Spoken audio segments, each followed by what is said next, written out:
Selamat sore Pak Mujiono. Nah, Pak Mujiono ini selaku sekdes di Desa Sumber Gading ya.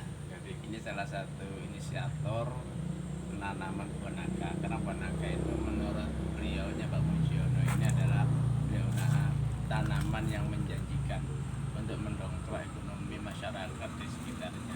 Ingin uji coba, akhirnya kita juga mencoba menanam beberapa tanaman dulu yang ada di sekitar rumah. Nah, ternyata di tahun pertama satu pohon kok langsung berbuah, berarti ini kita bisa langsung uji coba ke lokasi. Oke. Tadi menanam mencoba di rumah satu pohon buah. Lah antara pohon jarak pohon mulai tanam sampai berbuah berapa tahun ukurannya? Untuk buah pertama kita tahun pertama itu sudah buah. Satu tahun pertama berikutnya Tahun pertama. Oke. Tanpa dengan pupuk atau gimana? Kalau pupuk kita hanya sedikit sekali kimia saat start pertumbuhan saja. Itu Pak Mujiono, ketika ada harapan bahwa buah naga ini bisa menghasilkan, bisa berbuah di sini, kemudian langkah berikutnya Pak Mujiono. Kalau yang kami inginkan untuk bergading, karena di sini adalah kita satu-satunya petani buah naga, harapan kita di sini juga kita bisa membentuk atau memperbanyak kelompok pertanian yang dalam hal ini adalah khusus buah, utamanya buah mangga dan juga nanti mungkin bisa buah-buah yang lain waktu itu. Harapannya ini adalah bisa pengembangan untuk di sektor masyarakat kita. Ya Pak Mujiono kok yakin ini bisa berkembang? Apa sih kelebihannya buah naga jenengan ini kok nggak yakin? Dan sudah berapa lama usaha ini, kemudian ada keyakinan, kemudian padahal kan banyak pesaing dari Banyuwangi juga ada, dari daerah mana juga ada. Apa kira-kira kelebihannya dan pengalaman sampai berapa sehingga berani mau mengembangkan ini? Ya terus terang memang betul, daerah Banyuwangi adalah daerah terbesar untuk produk buah naga ini, tapi kita terus terang membuat produk bagaimana caranya beda dengan Banyuwangi. Salah satu adalah hasil buahnya, yang mana buah kita di sini untuk buah naga kita kemas sementara ini masih semi organik. Bali, bahkan ini pernah sampai Kalimantan, bahkan pernah juga sampai di Malaysia dan apa sampingnya Singapura. Wes, pertanyaan saya, apa sih kelebihannya sampai buah itu kok kan banyak buah dari Banyuwangi yang ada, kok sampai ke sana apa kelebihannya ini? Buah naga ini kelebihannya? Kalau kelebihannya maka dari itu, dan di samping itu juga rasa punya kita, insya Allah petik lokasi dibuka, rasanya insya Allah langsung bisa dinikmati dan manis. Kelebihannya lagi tidak cepat gosok. Baik, setelah itu kedepannya kayak apa Pak? Jenengan mempunyai program kepada, kan tentunya ini kalau jenengan berhasil kan tidak untuk jenengan, masuk jenengan berhasil masyarakatnya tidak berhasil, kan tentunya masyarakat juga harus berhasil juga, harus menikmati lah. Gimana kedepannya? Kalau keinginan dari kami untuk kedepannya, memang kami di sini adalah selaku petani buah naga.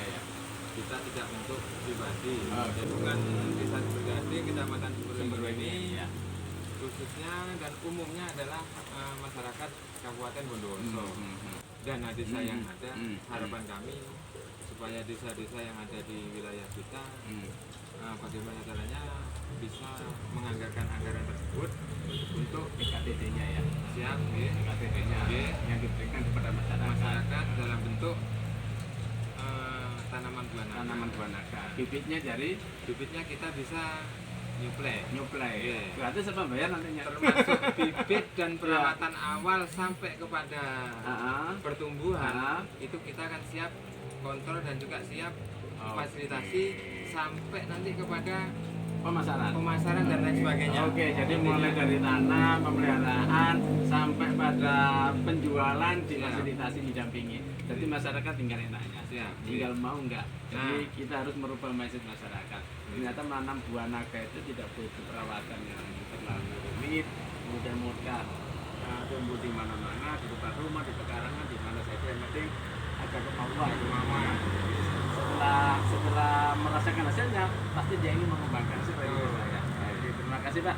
Nanti kita coba melihat ke lapangan, ke kebunnya ya. Nanti kayak apa? Apakah ini nanti dibuat apa Pak? Dibuat semacam edukasi atau gimana ini? Ada tempat-tempat yang duduk seperti ini. Oke. Terang kalau untuk wilayah yang ini karena yang sudah ada ini ya. Yang sudah ada ini adalah lintas atau jalur ke Ijen. Iya, jalur Ijen ya. Jalur Ijen dan juga saat ini Ijen Geopark juga ya. lagi mulai promosinya gencar ya. Kita harapannya juga di sini kita nanti akan dibuat edukasi petik buah naga. Sip, mantap. Sip. Terima kasih Pak. Kita lanjut ke lokasi ya. Nah, kita sekarang dicoba untuk panen Bapak. Iya. Kita akan untuk panen. Iya. Karena buah naga ini kita kirimnya ini memang luar wilayah, luar kabupaten luar wilayah. Jadi cara metiknya pun juga harus ada cara dan contohnya. Jadi kita tidak asal petik atau asal panen saja. Jadi kita harus betul-betul pakai gunting buah. Kita metiknya ini harus dikasih setan Bapak. Oke, ya. Dan ini cara guntingnya harus satu kali, urat tengah ini terputus. Nah, ini diginikan sudah tidak menjadi masalah. Jadi ketika ini ada, ini sampai manapun insya Allah buah ini akan tetap segar. Akan tetap segar, tidak akan berubah. Ya ini teman-teman, jadi caranya memetik buah naga seperti ini. Langsung kena tengah, kemudian tidak dihabiskan. Tujuannya apa? Supaya bertahan lama. Seperti yang dikatakan oleh Pak Mujono tadi, ini salah satu ciri bahwa ini tidak memakai pupuk kimia. Aduh sih. Sekarang kita mencoba rasanya apa bener. Langsung dari petik manis. Nah, monggo. Coba Pak Mujono. Ya, dibuktikan. Dibuktikan. Ya. Pak Maman, apa mencoba juga? Dulu. Ini sahabat, ini saya mencoba ya. Warnanya luar biasa, tidak buram. Bismillahirrahmanirrahim. Iya benar. Jadi dimasak manis, tidak usah menunggu besok. Langsung manis di pohon. Ini sebenarnya sebelum waktunya panen. Tapi rasanya sudah manis. Belum maksimal. Artinya ini masih membutuhkan berapa hari sebenarnya? Ini kita kalau didiamkan di lokasi 1 minggu pun tidak masalah. Oke, kalau didiamkan sini ya. Masalah. Ya, terima kasih. Ya teman-teman, jadi kalau ke Sumber Waringin jangan lupa mampir petik buah naga di tempatnya Pak Mujono. Ini salah satu dari usahanya Pak Mujono, di samping itu mengembangkan tanaman yaitu pemanfaatan karangan, juga ada kolam. Kolam ini juga untuk untuk menopang kegiatan ekonomi. Di samping sebagai uji coba di sini, nanti ini kalau bisa juga diberdayakan kepada masyarakat. Jadi masyarakat nanti ada pemanfaatan kebun, ada kolam, ada ternak, atau dalam bahasanya di Permendes itu kebun, kolam, kandang. Ya, ini akan dipraktikkan oleh Pak Mujono dulu. Kalau sudah berhasil akan dikembangkan. Teman-teman sahabat desa, ini kita sudah berada di kebunnya Pak Mujono. Ini Pak Sutikno yang merawat kebun. Kebun ini namanya kebun buah naga. Ya sekitar 1 lebih pohonnya dan sudah berbuah dan sudah menghasilkan. Awal Januari Pak. Awal Januari. Rencananya ini gimana Pak ke depan? Rencananya ke depan apakah memang bisa dilaksanakan produksi dusun atau gimana? Kalau melihat bisa Pak. Kalau melihat prospek perkembangannya pemasaran insya Allah bisa Pak. Percaya siapa ini. Ya Bapak, ini kan ada tanaman misalkan tebu, kemudian ada tomat, ada cabai, ada durian, ada alpukat. Kalau dibandingkan dengan tanaman seperti itu bagaimana? Kalau perbandingannya itu ya tergantung pemasaran. Bukan harga paling rendah berapa kira-kira yang termasuk dibilang untung atau rugi? Misalkan harga per kilo 3.000 untung nggak petani? Masih untung. Masih untung. Oke.